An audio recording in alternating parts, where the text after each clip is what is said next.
Evandro Holanda entrou na Vale Real Industrial carregando uma pasta de couro gasta e um terno cinza que já tinha 9 anos.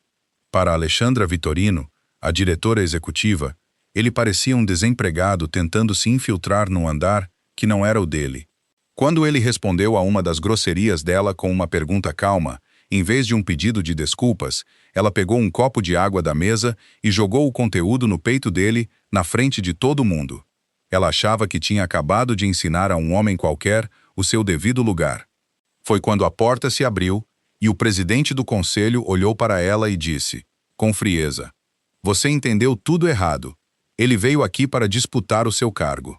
Se você gosta de histórias em que a arrogância finalmente encontra a conta, aperte agora o botão de estrela do hype logo abaixo do vídeo e se inscreva no canal, de coração, para acompanhar cada virada até o final. Fico muito feliz de ter você aqui comigo, e prometo que essa história vale cada minuto. Eu sei coisas sobre aquela manhã que ninguém dentro do prédio sabia ainda, e quero começar pelo frio. São Paulo tinha amanhecido hostil e Evandro Holanda saiu do metrô às 8h31 com a gola levantada contra o vento. Ele não usava relógio que valesse a pena roubar. Nenhum carro o esperava na porta e o crachá que a segurança lhe entregou trazia o nome dele escrito errado, o que ele nem se deu ao trabalho de corrigir. Raquel Monteiro deveria recebê-lo lá em cima, porque Geraldo Amaral tinha avisado 3 dias antes que um candidato de importância incomum chegaria às 9 horas.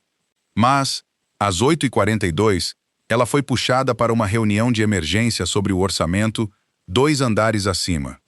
Então Evandro ficou sozinho na área de recepção, com a pasta de couro apoiada nos joelhos, esperando do jeito que homens pacientes esperam, sem checar as horas. Às 8h51, o elevador abriu e Alexandra Vitorino saiu dele com 2 de seus diretores atrás, como uma tempestade em forma de gente. Quero ser justo com ela, porque não era burra nem preguiçosa. Comandava a Vale Real havia 6 anos. Trabalhava mais horas do que qualquer funcionário seu e tinha um talento genuíno para ler uma sala e decidir, em 4 segundos, quem ali importava. Esse mesmo talento era a falha que a derrubaria, porque ela o tinha treinado no sinal errado. Olhou primeiro para os sapatos de Evandro, depois para os punhos do paletó, depois para a pasta de couro e fez a conta que sempre fazia. O resultado saiu baixo. Ela não perguntou quem ele era. Já tinha decidido que se tratava de um candidato à vaga de gerente de operações no 14º andar e que algum recrutador sobrecarregado tinha errado nas instruções do elevador. Parada a pouco mais de 1 metro dele, perto o bastante para que ele ouvisse cada sílaba, virou-se para a recepcionista e disse que gostaria de entender desde quando o RH andava entregando candidatos direto no andar executivo. A recepcionista ficou vermelha e murmurou algo sobre uma reunião agendada. Alexandra respondeu que reuniões agendadas aconteciam lá embaixo. Evandro ouviu tudo. Manteve as mãos cruzadas sobre a pasta, e essa quietude foi a primeira coisa que realmente a irritou. Porque gente assustada é fácil de lidar. Gente calma, não é. Então ela se virou e falou direto com ele, perguntando para qual vaga ele estava se candidatando. Ele se levantou quando ela lhe dirigiu a palavra, o que ela interpretou, errado, como submissão, e disse que tinha uma reunião às 9 horas com o conselho. A palavra conselho ficou pairando no corredor. Alexandra riu uma vez, curto e seco, repetiu a palavra como pergunta, e um dos diretores riu junto, porque é isso que diretores fazem. Ela disse que aquele andar não era lugar para quem vinha tentar a sorte com um currículo e uma cara de esperança, e que ambição sem convite era apenas invasão com postura melhor. Evandro disse, "Entendo", e não se moveu. Ela deveria ter ido embora ali mesmo. Em vez disso, olhou para a pasta nas mãos dele, para a capa de uma pasta que estava por cima, e viu o cabeçalho, e por um quarto de segundo a certeza dela vacilou. 3 palavras estavam impressas ali em letras maiúsculas pequenas, e não eram o nome de nenhum departamento sob sua gestão. Diziam, Revisão de Sucessão, Diretoria Executiva. Ela se inclinou um pouco mais para ler a linha de baixo, e Evandro fechou a pasta com calma e pousou a mão sobre ela. O momento passou, e Alexandra decidiu que tinha lido errado, mas não conseguiu ir embora, porque agora não podia mais, e pediu que ele a acompanhasse até o lounge executivo para conversarem em particular. Ele foi. Já pensei muitas vezes sobre essa decisão, porque ele não precisava ter ido. Depois ele contou ao presidente do conselho que queria ver a empresa por dentro do próprio clima, antes de receber uma previsão já escrita por outros. O lounge tinha 2 poltronas baixas, uma mesa de pedra clara, uma jarra de água com limão e uma janela que dava para a represa, tingida da cor de chumbo. Ela sentou primeiro. Ele esperou ser convidado a sentar e, como ela não o convidou, ficou de pé até ela gesticular, impaciente, para outra poltrona. Ela perguntou o que exatamente o conselho o tinha trazido para fazer e Evandro respondeu, educadamente, que não podia falar sobre isso. Era verdade, e também era a pior resposta possível, porque a verdade era muito mais simples do que ela podia imaginar. Geraldo Amaral tinha sido explícito numa ligação, na semana anterior. A revisão de sucessão era confidencial. Todo candidato tinha assinado um termo, e sob nenhuma circunstância, Evandro deveria discutir seu propósito com qualquer executivo em exercício antes de o conselho se reunir. Então ele ficou ali sentado, com a única frase que teria encerrado toda aquela humilhação presa atrás dos dentes, e assistiu a uma mulher se diminuir numa sala onde acreditava estar crescendo. Ela esticou o braço e pegou a pasta dele antes que ele pudesse impedir. Tirou o currículo grampeado na capa e o leu do jeito que um cirurgião lê uma radiografia caçando a fratura. Encontrou em 11 segundos. Ali estava, um vazio de 22 meses entre o último cargo executivo dele e o presente. Um espaço em branco onde deveria haver uma carreira. E eu vi toda a postura dela mudar quando ela achou aquilo. 22 meses, disse em voz alta, como quem prova algo estragado. Perguntou se um homem que tinha sumido da vida executiva por quase 2 anos realmente achava que podia simplesmente voltar e ser levado a sério. Evandro disse que às vezes a vida apresenta responsabilidades que estão acima de um cargo. Ela continuou lendo. 2 páginas adiante, encontrou a resposta, ou parte dela, numa linha sobre uma mudança de cidade e uma alteração na guarda principal de uma filha. Ela ergueu os olhos e perguntou se ele estava criando uma criança sozinho. Ele disse que sim, que a filha tinha 17 anos agora e que tinha acabado de aprender a dirigir, o que ele mencionou com um sorriso rápido que não tinha nada a ver com a entrevista. Alexandra não sorriu de volta. Disse que empregava muitos pais e mães solteiros e que os admirava enormemente. E então disse que o cargo que ela ocupava exigia 70 horas por semana e viagens com 4 horas de aviso, e que qualquer pessoa que organizasse a vida em torno da agenda da família tinha simplesmente escolhido outra categoria. Disse isso com gentileza, o que piorou tudo. Evandro não discutiu com ela. Fez apenas uma pergunta e fez sem nenhum calor na voz, do jeito que um homem usa quando está genuinamente curioso sobre uma máquina.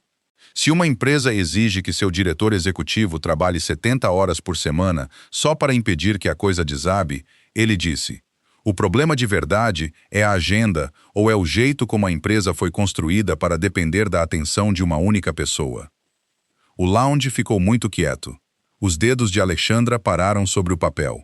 Ela já tinha ouvido variações dessa pergunta de 3 consultores, um ex-conselheiro e sua própria diretora de engenharia que tinha pedido demissão e tinha descartado todos eles. Recuperou-se atacando o histórico dele, e fez isso bem, porque era boa nisso. A última empresa que ele tinha comandado era 1/10 do faturamento da Vale Real. Ele não tinha diploma de nenhuma faculdade que ela considerasse relevante e vinha de uma família sem presença nenhuma nas salas onde decisões importantes eram tomadas. Disse tudo isso enquanto se servia de um copo de água da jarra, o que menciono porque a jarra importa mais adiante. Evandro esperou ela terminar, e então disse baixinho: eu comandei um negócio que era lucrativo. Não havia ênfase nenhuma nisso, nada que pudesse ser citado como ofensa. Mas a Vale Real tinha acabado de fechar seu 2º trimestre consecutivo de queda de margem, e os números internos estariam na mesa do conselho em 3 dias. Ela fechou o currículo com força suficiente para o clipe se soltar e perguntou se ele imaginava que entendia a empresa dela. Evandro quase pareceu ter pena dela e disse: Talvez seja por isso que o conselho me pediu para vir. O que aconteceu nos 11 minutos seguintes deixou de ser um mal-entendido, e os dois sabiam disso. Alexandra passou de estabelecer a posição dele para apagá-la, e começou a fazer perguntas que não tinham outro propósito senão fazê-lo declarar em voz alta a própria insignificância. Perguntou qual tinha sido o último salário dele. Perguntou quanto valia a casa dele e se ainda pagava financiamento. Perguntou, com uma expressão de grande gentileza, se ele tinha vindo naquela manhã porque simplesmente precisava de um emprego estável, porque não havia vergonha nisso, e porque ela provavelmente conseguiria achar algo para um homem com o histórico dele, se ele estivesse disposto a ser realista quanto ao nível. Ela apertou um botão no console da mesa e chamou Raquel Monteiro, que chegou 4 minutos depois, ainda segurando a pasta do orçamento da reunião de onde tinha sido arrastada. Alexandra a instruiu a acompanhar o cavalheiro até a central de recrutamento no 14º andar e descobrir qual coordenador o tinha mandado subir. Raquel parou na porta, olhou para Evandro, depois para sua chefe e disse com cuidado que acreditava que o Sr. Holanda estava agendado para se reunir com o conselho às 9 horas e que o Sr. Amaral tinha pedido a ela, pessoalmente, para trazê-lo. Alexandra a cortou antes de ela terminar a frase e disse que ele não pertencia àquele andar. Evandro continuou sentado. Disse, sem nenhum triunfo na voz, que Geraldo Amaral tinha pedido para ele esperar exatamente naquele lugar.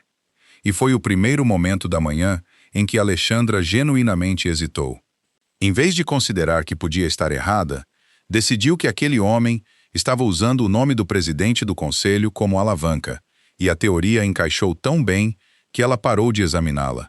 A voz dela baixou e ficou muito serena, e ela disse que uma pessoa deveria saber quando sair de uma sala para a qual nunca tinha sido convidada. Então Evandro fez a pergunta que encerrou a conversa e deu início a tudo o mais. Perguntou se era isso também que ela tinha dito aos 3 vice-presidentes que tinham pedido demissão da empresa naquele ano. A jarra parou de suar. Ninguém fora do andar executivo, além de um comitê do conselho, sabia daquele número, porque 2 das saídas tinham sido anunciadas como transições planejadas, e a terceira tinha sido embutida num memorando de reorganização. Ela perguntou onde ele tinha conseguido aquilo, e ele disse que não podia responder, o que de novo era verdade, porque o número estava na página 9 de um dossiê confidencial que o conselho tinha enviado a cada candidato. Alguma coisa se quebrou nela ali, e se quebrou em silêncio. Ela se levantou, cruzou a pequena distância entre as poltronas, olhou para baixo, para ele, e mandou que ele se desculpasse. Evandro disse, não. Disse do jeito que se recusa uma segunda xícara de café. Disse, eu não a ofendi. Eu fiz uma pergunta. Alexandra esticou o braço até a mesa de pedra e pegou o copo que tinha servido para si mesma. Raquel achou que ela ia beber. E, sinceramente, eu também achei. Em vez disso, ela virou o pulso e jogou a água num arco raso, direto no meio do peito de Evandro Holanda. Bateu na gravata, escorreu pela frente da camisa, encharcou o joelho do terno e se espalhou pela pasta fechada no colo dele numa mancha escura. Ninguém fez barulho. Um dos diretores ficou paralisado na entrada do lounge, segurando um tablet, sabendo que teria que se lembrar daquilo pelo resto da vida. Alexandra pousou o copo vazio sobre a pedra com um clique pequeno e preciso e disse, agora você pode se acalmar e ir para o 14º andar. Ela realmente acreditava que a conta ainda fechava, e essa é a parte mais difícil de explicar para qualquer pessoa. Evandro tirou os óculos, puxou um lenço dobrado do bolso interno e secou as lentes. Não levantou a voz, não se levantou depressa, não disse nenhuma das 12 frases que um homem tem direito de dizer numa situação daquelas. Colocou os óculos de volta, olhou para ela e disse, obrigado. Acho que o conselho deveria saber exatamente como a senhora reage quando é questionada. A porta do lounge se abriu por completo atrás dele.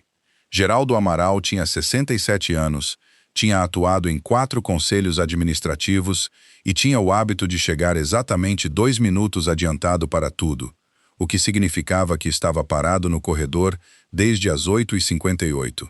Tinha ouvido a última frase, o clique do copo, e o silêncio antes dos dois.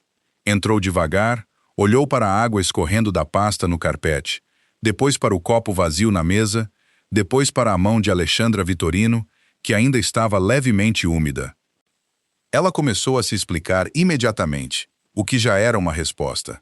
Disse que um candidato inadequado tinha subido ao andar executivo sem autorização, tinha recusado 3 pedidos para se retirar, tinha feito insinuações sobre assuntos confidenciais de pessoal e tinha sido perturbador na frente da equipe. Geraldo deixou ela terminar completamente, e a duração do silêncio que ele deixou depois foi a coisa mais eloquente daquele prédio. Então ele disse: Alexandra, você entendeu tudo errado. Virou-se um pouco, de modo a se dirigir à sala inteira, não só a ela. Ele não veio aqui pedir um emprego abaixo do dele. Olhou para Evandro, para a camisa arruinada e a pasta molhada, e algo cruzou o rosto dele que não era bem raiva. O senhor Holanda é o último candidato que o conselho convidou, ele disse. A cor sumiu do rosto de Alexandra tão depressa que Raquel deu um passo na direção dela. E então Geraldo Amaral disse a frase que percorreria os 22.000 funcionários da empresa em menos de uma semana, embora nenhum deles jamais fosse ouvi-la da boca dele. Ele veio disputar o seu cargo. Se essa fosse uma história pequena, teria acabado ali, Alexandra desabaria e seria levada embora, e todo mundo sentiria aquele calorzinho gostoso de justiça feita. Não foi o que aconteceu. E quero ser preciso sobre isso, porque a parte interessante da manhã ainda nem tinha começado. Alexandra Vitorino tinha sido criada numa família que tratava a compostura como um tipo de patrimônio e não desabou. Riu, fino, e disse que entendia exatamente o que era aquilo. Uma peça de teatro que o conselho tinha armado para pressioná-la. Um aviso disfarçado de candidato, e disse que teria preferido uma conversa direta a uma encenação. Disse que não apreciava ser manipulada. Geraldo não gostou da parte seguinte, e eu percebi. Disse a ela claramente que o conselho tinha aberto uma revisão formal de sucessão 6 semanas antes, que um subcomitê de 4 pessoas tinha conduzido o processo, que 3 candidatos já tinham completado avaliações de um dia inteiro e que Evandro era o 4º e último. Disse que o processo tinha sido documentado, que a consultoria externa tinha sido paga e que o levantamento de referências estava concluído. Alexandra perguntou como uma revisão do próprio desempenho dela podia ter sido conduzida por 6 semanas sem seu conhecimento, e a voz dela subiu pela primeira vez em toda a manhã. Geraldo disse, sem nenhuma crueldade, que uma diretora executiva não pode ser autorizada a supervisionar a avaliação dessa mesma diretora executiva. Foi, acho, a frase mais dolorosa que ela ouviu naquele dia, e não tinha nada a ver com a água. Então ela trocou de arma, que é o que gente competente faz quando está encurralada. Parou de discutir o processo e passou a discutir o candidato. Disse que o conselho estava sendo sentimental. Enumerou tudo. Um homem com um buraco de 22 meses na história, uma empresa 10 vezes menor que a Vale Real, nenhuma experiência sequer perto de 22.000 funcionários em 9 países e uma casa que ele administrava sozinho. Disse que, se aquele era o nível da alternativa, a revisão já tinha respondido sua própria pergunta. Então exigiu participar da entrevista. Geraldo começou a recusar. Tinha boas razões, todas de procedimento, e mal disse 4 palavras da primeira, quando Evandro Holanda o interrompeu, a única vez naquele dia. Evandro disse que não tinha objeção. Disse, se eu não consigo defender minhas ideias na frente da atual diretora executiva, não deveria estar tentando sentar na cadeira dela. Alexandra ouviu aquilo como arrogância e como oportunidade, e sentiu o chão voltar sob os pés, porque tinha passado 6 anos desmontando pessoas naquela sala de reuniões e nunca tinha perdido. Ajeitou o paletó. Chegou a sorrir. Alexandra entrou na sala de reuniões principal primeiro, e estava magnífica. Terno cinza chumbo cortado sob medida, toda a gramática da autoridade falada com fluência. Evandro entrou atrás dela com a camisa manchada da clavícula até a cintura, carregando uma pasta com uma mancha de água se espalhando pela aba, e 4 conselheiros os viram sentar. Clara Bento fez a primeira pergunta, e fez a Evandro, sem suavizar. Se o conselho entregasse a empresa a ele amanhã de manhã, o que ele faria primeiro? Alexandra recostou-se, esperando ouvir algo sobre faturamento, margem ou alguma frase pronta sobre acelerar o crescimento no segmento industrial, porque foi isso que os últimos 3 candidatos disseram e ela tinha lido os resumos deles. Evandro pousou a pasta molhada no chão, ao lado da cadeira. Disse: "Eu não faria nada no primeiro dia." Natanael Cruz, o diretor financeiro, largou a caneta. Alexandra sorriu com desprezo genuíno, a primeira expressão sincera que mostrara em toda a manhã, e olhou ao redor da mesa buscando concordância. E a colheita não foi boa. Evandro deixou o silêncio durar exatamente o tempo necessário. Então completou o pensamento. Disse: "Eu passaria o primeiro dia descobrindo por que as melhores pessoas dessa empresa estão saindo." O sorriso saiu do rosto de Alexandra Vitorino e não voltou por muito tempo. O que veio a seguir não foi uma entrevista. Evandro apresentou 3 afirmações, numeradas, falando devagar o bastante para Clara Bento anotar todas. Primeiro, a Vale Real não tinha um problema de faturamento. Tinha um problema de margem, e os dois vinham sendo confundidos em todo o relatório entregue ao Conselho. Segundo, a Vale Real não tinha falta de gente talentosa. Estava perdendo essa gente, o que é uma doença completamente diferente, com um tratamento completamente diferente. Terceiro, nenhum departamento do prédio carecia de dados, mas a camada de liderança tinha parado de querer ouvir a metade desagradável deles. E, uma vez que isso acontece, o sistema de relatórios silenciosamente se reorganiza em torno do conforto. Alexandra rebateu ponto por ponto, e rebateu bem. Disse que o faturamento tinha crescido 11% ano contra ano, e que quem chamasse isso de problema não entendia o setor. Evandro concordou com os 11% e observou que o custo operacional tinha crescido 18% no mesmo período, o que significava que a empresa tinha comprado seu crescimento no prejuízo e chamado o recibo de vitória. Ela disse que a rotatividade estava dentro dos parâmetros do setor.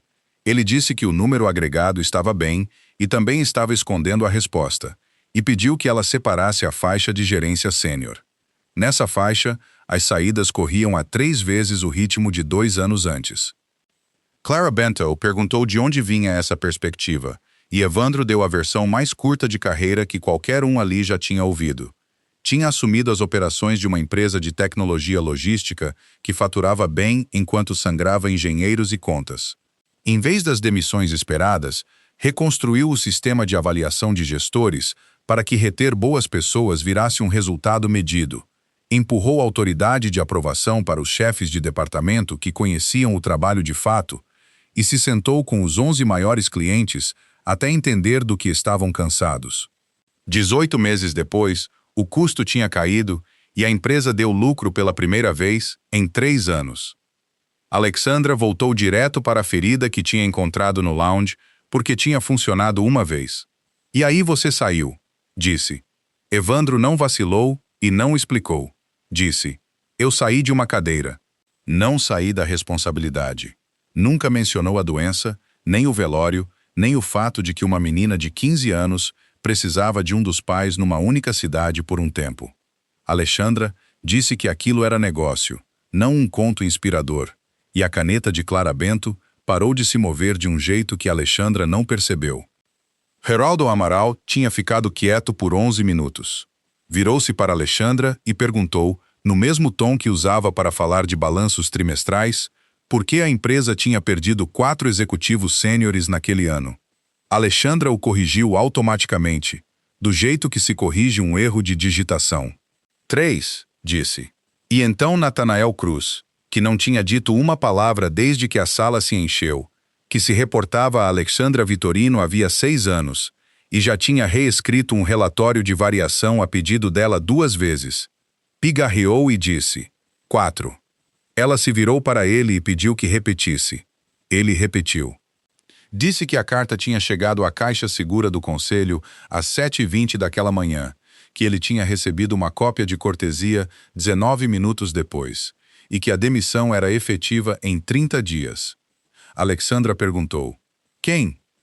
Natanael olhou para a mesa e depois para ela. E acho que foi a coisa mais difícil que ele fez em toda a carreira.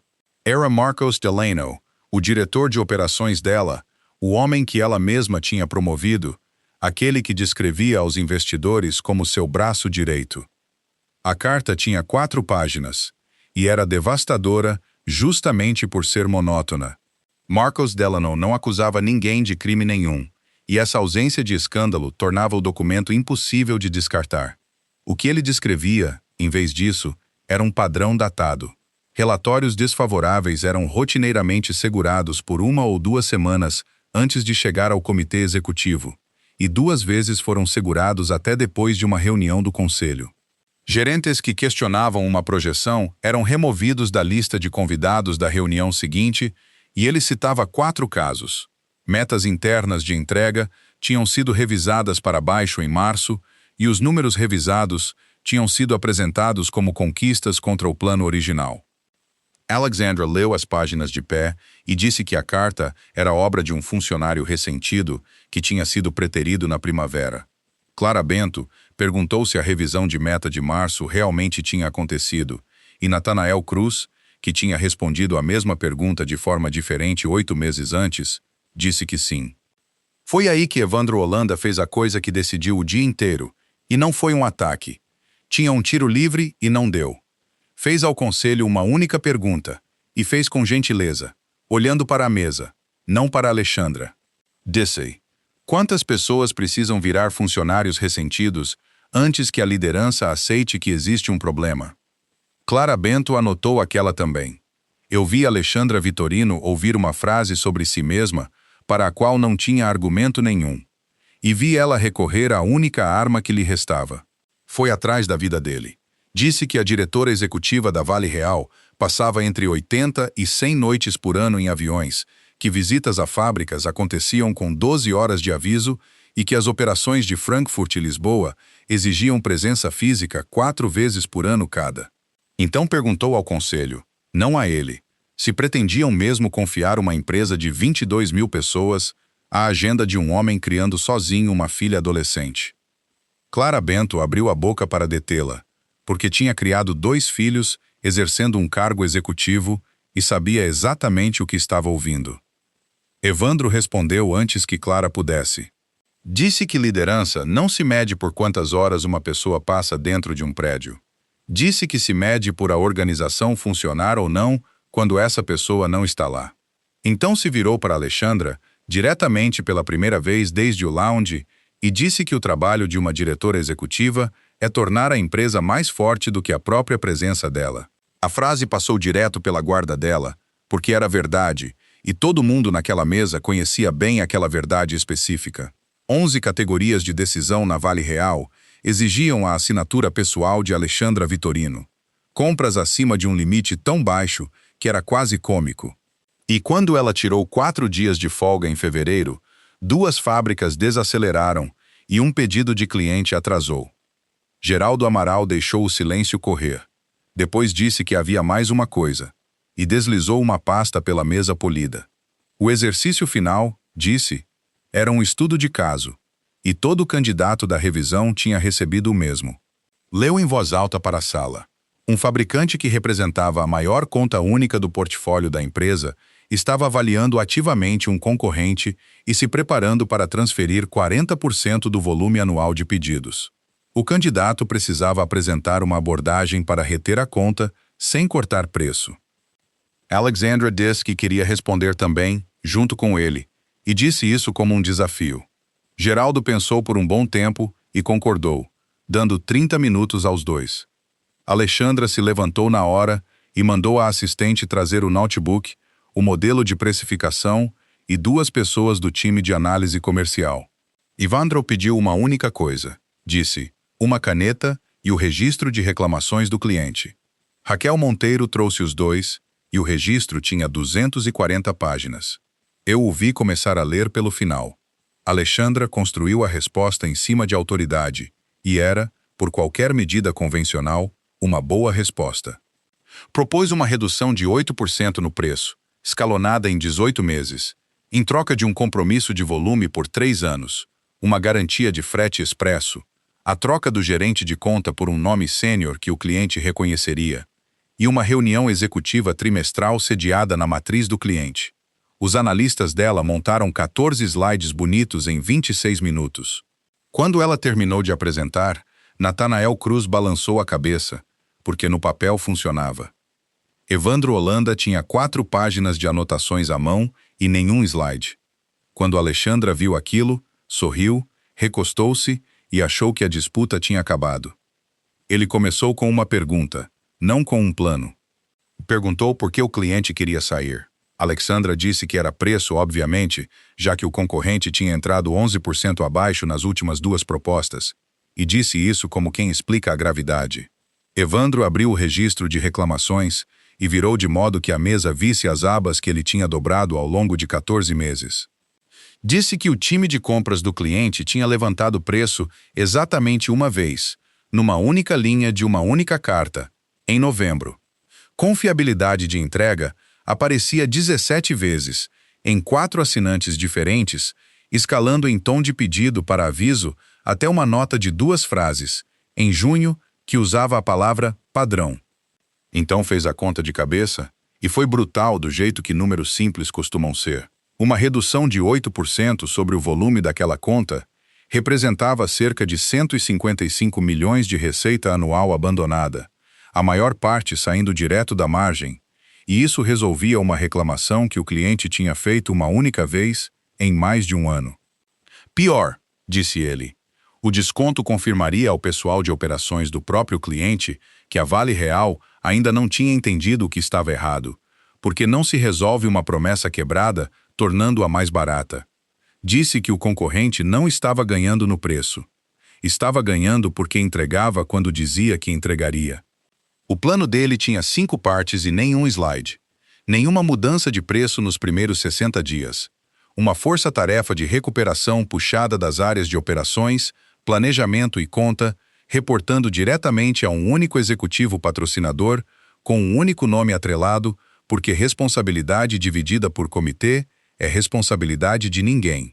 2 restrições específicas resolvidas na fábrica de Sorocaba, que ele citou pelo registro, uma falha de troca de turno e um atraso no abastecimento de componentes que, juntos, respondiam pela maioria dos atrasos citados nas cartas de reclamação. Desempenho semanal de entrega, publicado diretamente no painel do próprio cliente, sem filtro, incluindo as semanas ruins. E só então, numa segunda fase, uma cláusula de penalidade por desempenho, na qual a Vale Real pagaria se não cumprisse o novo compromisso, transformando um desconto numa promessa com dentes. Nathanael Cruz fez as contas no tablet enquanto Evandro ainda falava e disse, em voz alta, que a exposição da penalidade, num cenário realista, ficava abaixo de 20 milhões de reais de receita preservada. Clara Bento perguntou a Evandro quanto tempo tinha levado para encontrar o padrão de entregas no registro. Evandro disse, 11 minutos. Alexandra disse que era sorte. Disse que o estudo de caso, por acaso, era um problema de logística entregue a um homem com fundo em logística e que aquilo era menos uma avaliação do que uma moeda viciada. E Geraldo Amaral, que esperava exatamente aquela objeção, contou à sala a parte que ainda não tinha sido revelada. O estudo de caso não tinha sido escrito para Evandro Holanda. Não tinha sido escrito. Ponto. Era a conta do cliente Kirkland, palavra por palavra, tirada do arquivo real, e a decisão de verdade estava em aberto naquela mesma semana. Alexandra Vitorino sentou-se, e o que estava no rosto dela não era vergonha, e sim a vertigem específica de alguém descobrindo que o chão que vinha defendendo não estava onde ela achava. Tinha recebido aqueles executivos em abril. Tinha aprovado a análise de desconto 3 semanas antes e tinha informado ao próprio conselho, por escrito, que o risco era pressão competitiva de preço. Então o tablet de Nathanael Cruz vibrou, e ele leu a mensagem 2 vezes antes de falar. A diretora de compras da Kirkland estava pedindo uma ligação urgente naquele mesmo dia e tinha oferecido um horário às 14 horas. A sala olhou para Geraldo. Geraldo olhou para Evandro, e eu vi a oferta se formando no rosto dele, a chance de entregar o microfone àquele homem e deixá-lo terminar o que tinha começado na frente do conselho inteiro. Evandro recusou. Disse que Alexandra deveria atender a ligação. Ela pensou por um instante que ele estava cedendo e algo como alívio passou pelo rosto dela, e então Evandro disse: "A empresa ainda é dela hoje." Quis dizer exatamente o que pareceu. Disse que a abordagem de recuperação precisaria que a atual diretora executiva assumisse a frente, ficasse ou não na cadeira, porque o cliente precisava ouvir aquilo da pessoa cujo nome estava no contrato, e porque um plano apresentado por um candidato é um plano que morre na segunda-feira. Ele não queria vencer quebrando ela. Atenderam a ligação às 14 horas, na mesma sala, no viva voz, com o conselho presente. A Kirkland mandou 3 pessoas, a diretora de compras, o diretor de garantia de fornecimento dela e um advogado que não disse nada por 40 minutos. Diretora de compras foi cortês e totalmente direta. Disse que a Kirkland tinha recebido a proposta comercial da Vale Real em julho, tinha discutido internamente e que preço não era o problema e nunca tinha sido. Disse que suas fábricas tinham recebido compromissos de entrega 11 vezes desde a primavera e que 6 deles tinham sido descumpridos, 3 por mais de uma semana, e que a própria produção dela tinha absorvido esse custo 2 vezes e não podia absorver uma terceira.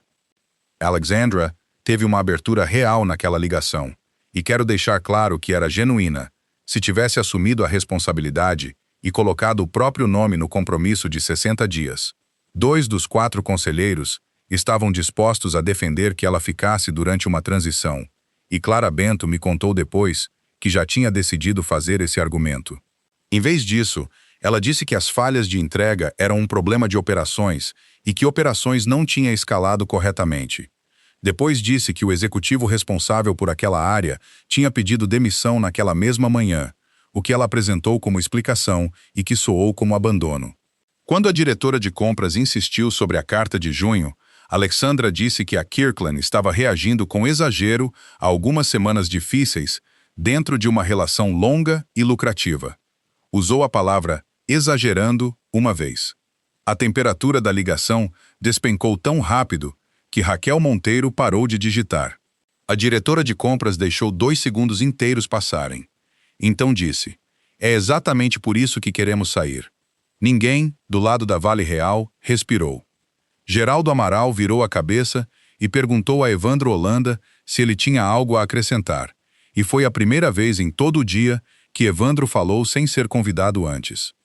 E, mesmo assim, esperou o convite. Fez 3 perguntas e nada mais. Que desempenho de entrega a Kirkland precisava que a Vale Real atingisse? Por qual período de tempo isso precisaria ser sustentado antes de considerarem a relação reparada? E que nível de visibilidade sobre esse desempenho a Kirkland se exigiria para dar à Vale Real mais uma chance, em vez de emitir o aviso de transferência? A diretora de compras respondeu às 3 com números, e a voz dela mudou enquanto respondia, porque eram as perguntas que ela vinha tentando fazer alguém da Vale Real formular havia 14 meses. 96% de pontualidade contra datas confirmadas, sustentado por 60 dias, reportado semanalmente por transmissão direta, sem resumos. O que a Kirkland aceitou, no fim, não foi um resgate. Iam segurar a decisão de transferência por 60 dias e colocar uma pessoa da própria área de suprimentos na revisão semanal. E era só isso. Era permissão para tentar. E permissão para tentar valia 155 milhões de reais por ano. E estivera a 40 minutos de se perder para sempre. Quando a ligação caiu, Alexandra Vitorino se virou para o conselho e atacou. Disse que Evandro Holanda tinha entrado no prédio naquela manhã com a intenção específica de humilhá-la, que tinha escondido o propósito deliberadamente para provocar uma reação dela, e que a sequência inteira, incluindo o episódio no lounge, tinha sido arquitetada para produzir exatamente aquela cena. Usou a palavra emboscada. Disse que tinha sido armada em seu próprio andar executivo por um homem sem nada a perder. Raquel Monteiro estava naquela sala havia 6 horas e não tinha falado uma vez. Tinha 35 anos, trabalhava para o conselho havia 4 anos e pagava um financiamento. Disse no meio do silêncio. O senhor Holanda quase não disse nada antes de a senhora começar a insultá-lo. Depois disse que tinha ficado na porta do lounge, que ele não tinha levantado a voz e que tinha pedido para ser levado para onde a empresa preferisse. Ninguém tinha pedido nada disso a ela. Alexandra se voltou contra ela, e já pensei muitas vezes sobre a rapidez daquilo. Disse, você bem que devia lembrar quem assina o seu contra-cheque. Foi a última frase que ela pronunciou como diretora executiva da Vale Real Industrial. E ela mesma escolheu essa frase. Nenhum conselheiro precisou anotar, porque os 4 se lembrariam dela do mesmo jeito. Geraldo Amaral também não levantou a voz. Disse, não, quem assina o contra-cheque dela é a empresa. Depois pediu que Alexandra deixasse a sala. Ela não se moveu de imediato e ele não repetiu. Por fim, ela juntou a pasta e o notebook e caminhou até a porta, e Raquel a abriu para ela, porque Raquel era o tipo de pessoa que abre portas até para quem acabou de insultá-la. E Alexandra Vitorino ficou do lado errado de uma porta de sala de reuniões, no andar executivo da empresa que tinha comandado por 6 anos, num prédio onde toda a sala de reunião era dela, e entendeu que não tinha permissão para voltar. O conselho interrogou Evandro por mais 2 horas sem ela, e Clara Bento foi mais dura com ele do que Alexandra tinha sido, porque Clara não se importava com a camisa dele. Disse que não estava inclinada a entregar uma empresa de 22.000 pessoas a um homem que só sabia ler um registro de reclamações. Depois perguntou, você quer que Alexandra seja demitida por causa do copo de água? Evandro disse, não. Natanael Cruz ergueu os olhos, surpreso. Evandro explicou devagar, porque estava elaborando o pensamento enquanto falava. E acredito que foi a coisa mais verdadeira que ele disse o dia inteiro. Disse que nenhuma diretora executiva deveria perder a carreira por um momento estúpido, num único corredor. Que todo mundo naquela sala tinha um momento pelo qual era grato que ninguém tivesse gravado. E que uma empresa que demite pessoas pelos piores 4 segundos delas acaba sendo liderada inteiramente por gente muito boa em não ser flagrada. Clara perguntou pelo que uma diretora executiva deveria ser julgada então. Ele tinha 4 respostas prontas. Como tratam pessoas, disse, medido não por pesquisas de engajamento, mas por se as pessoas talentosas ficam. Como reagem a dados desfavoráveis, medido por se as más notícias sobem tão rápido quanto as boas. Como lidam com um cliente que está dizendo a verdade? E, por último, como tratam alguém que acreditam não ter poder algum sobre elas? Disse que o 4º ponto era o único que não podia ser treinado, preparado ou fingido numa entrevista. Então disse a frase que Clara Bento repetiria depois em outras 2 mesas de conselho e num discurso de formatura. Como uma pessoa trata alguém de quem precisa, não diz muita coisa sobre ela. Como trata alguém que acha que não precisa, é que diz tudo. Geraldo Amaral, que era presidente do conselho havia 9 anos e já tinha contratado 4 diretores executivos, não anotou nada, porque não precisava. Então perguntou a Evandro se ele aceitaria o cargo, caso o conselho o oferecesse.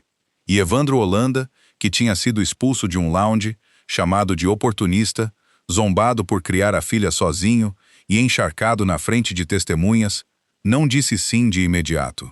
Disse que tinha 3 condições. Primeiro, uma estrutura de relatórios que a diretora executiva não pudesse sufocar. Dados operacionais desfavoráveis entregues ao comitê de auditoria em cronograma fixo, sem edição, quisesse ela ou não, incluindo dados sobre ele mesmo. Segundo, uma reavaliação completa da camada de gestão, construída em torno de retenção e desenvolvimento, não só resultado, porque a empresa tinha passado 2 anos promovendo gente que batia a meta queimando quem produzia por trás dela. Terceiro, autoridade para montar a própria equipe executiva, em vez de herdar uma estrutura selecionada pela disposição em concordar. Geraldo disse a ele, com clareza, que não era o único candidato, que um dos outros 3 tinha comandado uma divisão de escala comparável e tinha sido bem avaliado pela consultoria externa, e que o conselho votaria antes do fim da semana. Mas disse mais uma coisa, e disse de pé, o que para Geraldo Amaral era praticamente uma fanfarra. Disse, você não entrou aqui hoje de manhã como um estranho, não vai sair como um. Então pediu que Raquel Monteiro trouxesse Alexandra Vitorino de volta à sala. Não a demitiram naquela tarde, porque não é assim que funciona, E a verdade é menos teatral e bem mais pesada. Geraldo leu os fundamentos de uma revisão documentada de 6 semanas, sem ênfase. 2 trimestres consecutivos de queda de margem contra 11% de crescimento de receita. Custo operacional em alta de 18%. Rotatividade sênior a 3 vezes a base. Um índice interno de confiança em queda de 31 pontos. E a quase perda da maior conta do portfólio por uma causa que a diretora executiva tinha registrado errado, por escrito. Disse que a conduta da manhã não tinha criado nada daquilo. Disse que apenas tinha confirmado. O subcomitê votou pelo fim do mandato dela e por acionar as cláusulas de transição do contrato. O voto foi 4-0, com Natanael Cruz se abstendo porque era diretor de área, não conselheiro, embora a mão dele tenha ficado no ar por um instante antes de ele se lembrar disso. Alexandra ouviu tudo sem se mexer. Depois olhou para Evandro Holanda, do outro lado da mesa, e disse a única coisa que lhe restava. Disse que a coisa toda tinha sido arranjada com antecedência, que o conselho já o tinha escolhido semanas antes e que amanhã tinha sido uma encenação para uma decisão já tomada. Geraldo disse que não. Disse que, quando Evandro Holanda entrou na portaria às 8h31 daquela manhã, o conselho não tinha decidido nada, que 2 membros ainda favoreciam outro candidato até a última terça-feira, e que o dossiê sobre a mesa continha 4 nomes e nenhuma recomendação.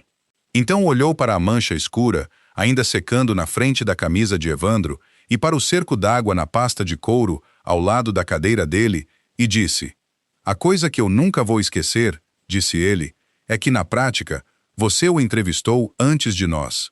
Alexandra não entendeu, e disse isso. Então Geraldo explicou, e não foi cruel ao fazê-lo, o que de algum jeito piorou tudo. Disse que nenhuma avaliação que o conselho pudesse desenhar jamais lhes teria dito o que ela lhes contou de graça, num lounge, numa terça-feira de manhã. Ela tinha mostrado a eles como aquele homem se comportava quando insultado por alguém com poder sobre ele, e nenhum motivo para temê-lo. Ela não tinha levantado a voz. Não tinha invocado o nome do presidente do conselho como ameaça, quando isso teria encerrado tudo numa única frase. Não tinha retaliado contra uma assistente que apenas cumpria ordens. Não tinha saído andando. Não tinha mencionado uma única vez que era o candidato final para a cadeira da mulher parada sobre ele. E então, quando o equilíbrio de poder no prédio se inverteu completamente e o microfone foi oferecido a ele, tinha devolvido o microfone e colocado a maior conta da empresa nas mãos da pessoa que acabara de humilhá-lo, porque aquela conta importava mais do que o prazer de um momento. O conselho tinha gasto R$200 mil numa consultoria externa de avaliação e Alexandra Vitorino tinha produzido um teste melhor em 11 minutos, sem cobrar nada por isso. Tinha construído, com as próprias mãos, o exame mais favorável que sua própria rival jamais faria. O rosto dela, quando entendeu, é a parte que eu gostaria que qualquer pessoa que pensa sobre poder pudesse ver. Algumas semanas depois, quando o comitê encerrou os trabalhos e o comunicado saiu em 3 parágrafos, Evandro Holanda se tornou diretor executivo da Vale Real Industrial. Não chegou como salvador, não fingiu ser um, e o segundo trimestre sob seu comando foi mediano. No primeiro dia, não se mudou para a sala da esquina, porque os pertences de Alexandra ainda estavam sendo embalados, e ele não viu motivo para apressar as caixas de uma mulher.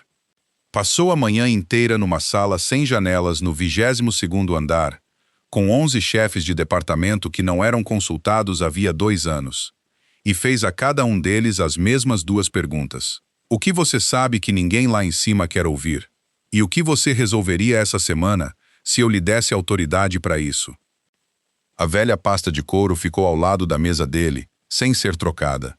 Raquel Monteiro, agora chefe de gabinete dele, entrou naquela tarde com um catálogo e perguntou se ele queria trocar os móveis executivos, já que todo diretor executivo que entrava usava aquela verba.